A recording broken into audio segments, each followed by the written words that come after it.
assign responsibility for emissions, but it doesn't necessarily tell us what the solutions are in terms of actually reducing emissions.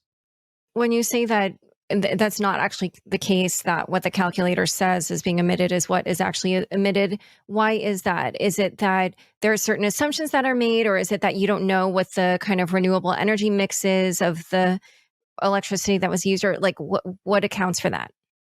I think you have to kind of start from the beginning at where the emissions come from. So they really come from mining. And mining is, people plugging in their computers and solving the proof of work algorithm. And that computation, the proof of work computation, it happens regardless of what is in the block, regardless of what transactions are happening in the network. And you think of it, if you were a miner, your decision to plug in your computer or not really doesn't have anything to do with who's minting NFTs. It has to do with the price of Ethereum and the speculative future value of Ethereum. Do I think this asset is going to increase in value in the next years or whatever? So people are forming the connection between, their share of emissions, which we've calculated by dividing the total network emissions and then allocating them to the users, the people who benefit from the network. But they're extrapolating that. I think it's an easy mistake to make. And they think, if I don't emit this NFT, then I won't emit these emissions. I think this ties back into the backlash that we saw with ArtStation. People thought that ArtStation offering the service to their users was going to, dramatically increase the amount of carbon emissions being put out for each NFT. But that really isn't the case. And I think that we at least I would like to distance myself from that sort of narrative that people are pushing, that especially shaming artists who are publishing NFTs on Ethereum or other proof of work blockchains, shaming the developers who are building on these blockchains. I don't think that's the right approach, and I don't think that's going to reduce emissions. So in a moment, we'll dive a little bit more into what exactly those numbers represent. But first, a quick word from the sponsors who make this show possible. With over 10 million users, Crypto.com is the easiest place to buy and sell over 90 cryptocurrencies. Grow your crypto with Crypto.com Earn, which pays up to 8.5% interest on your Bitcoin and 14% interest on your stablecoins. When it's time to spend your crypto, nothing beats the Crypto.com Visa card, which pays you up to 8% back instantly and gives you 100% rebates for your Netflix, Spotify, and Amazon Prime subscriptions. Download the Crypto.com app now and get $25 by using the code LAURA. The link is in the description. Back to my conversation with Brendan McGill. So just so I understand, what you're saying is that the miners will produce new blocks on the blockchain no matter what. Mm-hmm. And so the environmental impact will happen no matter what. However, I think, can't the point be made that the more that you create NFTs, the more of that block space will be allocated to NFTs, and the more that will crowd out other transactions that might have happened. That in that sense, it is producing emissions, right? So I don't know if I fully understand what nuance you're making there, because if there's a finite amount of block space in every block, then the more one thing crowds out another, just kind of the more stuff will be filling every single block. So, yeah, absolutely. I mean, there is a connection. I should clarify that. There's definitely a connection between you, the minter of an NFT, or the transactor on the Ethereum blockchain, and demand for the token, which increases its value, and then the incentive for mining. And the other connection there, aside from the value of Ethereum, is the block reward that miners get. A portion of that comes straight from gas fees. So, of course, if you have more and more people minting NFTs and the blocks are so crowded that gas fees are shooting up, which we've been seeing all year, then there's more incentive to mine, and so more miners join the network. But again, the reason I'm so focused on these nuances up front, because I don't think that necessarily means we should be attacking artists and developers for using these tools. And I especially don't want people to think that that's going to be productive and that's going to reduce emissions. And the reason for that is NFTs are a really small portion of all transactions. Even though they're expensive transactions, they're a really tiny portion. I don't know, several percent at most, like 3% at most from the numbers I've seen. The demand is coming from trading and speculators, and I assume DeFi, the DeFi explosion has something to do with it. So this obsession with, and maybe again, this only exists on Twitter or and like a really vocal minority of people, but this backlash was really unfair, I felt like, and I did feel a little bit responsible for that. And I've been in a lot of discussions with Memo, and talking about the language he uses on his calculator, because we want people to understand that yes, this is your share of emissions as a benefactor. This energy is being burned by miners, but that doesn't mean we should assign miners the burden of emissions, right? Everyone should really pay a fair share if they can, especially when you're talking about offsetting emissions or offsetting historical emissions. So that's sort of the rationale there, and there's this distinction I want people to understand.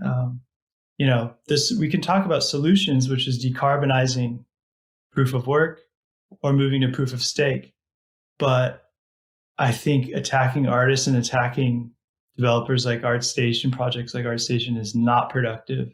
So I'm glad I have the chance to say my piece on that here. Yeah, it's a surprising stance from somebody who created Offsetra and Carbon.fyi, but right. I understand where you're coming from, given what you've just said. So one other thing I was curious about is, and this is something I have been trying to figure out, I feel like for quite a while, is it possible to calculate how much of the energy that miners use comes from clean energy versus something like coal or something that's less environmentally friendly? It's really difficult to do. And so there's big assumptions written into any study or any calculator out there, including ours. We make sure to highlight those in our methodology documents. So we don't really, we see a lot of articles on cryptocurrency news outlets that are saying that they think the majority of energy used for mining is renewable, and we haven't seen any evidence for that. I mean, the best numbers we've seen are 70% is fossil fuels. And one thing we've done that no other calculator has done is we've tried to look at every single mining pool and look at their geographic location and then figure out the energy mix of that area. So there's still some generalizations in there. Like I think about 50% of mining pools we can't really pin down, or it wouldn't be fair to say they're in a given location. So we use global average energy mix for those. And then we try to be conservative as well with our assumptions. So wait, meaning toward the side of using like less clean energy, you mean, or more clean? Yeah, towards the assumption that fossil fuels tend to be the cheapest. And so we think if we're not sure, well, it's probably fossil fuels. Okay. I would clarify. I think people should read our methodology. We go into a lot more depth in that, and I've only played a small part in that, establishing that methodology. So I hope I'm not messing up, making my colleagues mad right now. But, okay. Well, clearly, I think that this is going to be an even bigger issue, I would say, going forward. mm-hmm. So I'm sure there will be plenty more discussion around methodologies and basically what the facts are. This is, as I said, something I've been trying to figure out for a while. There's this movement to creating kind of like clean NFTs. What are the methods that people are interested in that community? Are they mostly just interested in switching away from proof of work blockchains, or do they have other ideas around how to create clean NFTs? Yeah, that's been a really fun discussion. We've been really involved in that. There's been a Discord server that popped up. I don't know who the original creators were. I know an artist named Sutu's been heavily involved, and a bunch of others, and it's blown up to like over 1,000 users in just a couple of weeks. And so that's where we're having these discussions, like what can we actually do as artists, as creators, as developers. And I'm seeing kind of two real paths forward. The first is it's for artists who, regardless of the actual relationship between them and emissions, they don't feel comfortable being associated with that sort of proof of work energy consumption. So they're saying, I don't want to be a part of this, even if it makes no difference whether I come or go.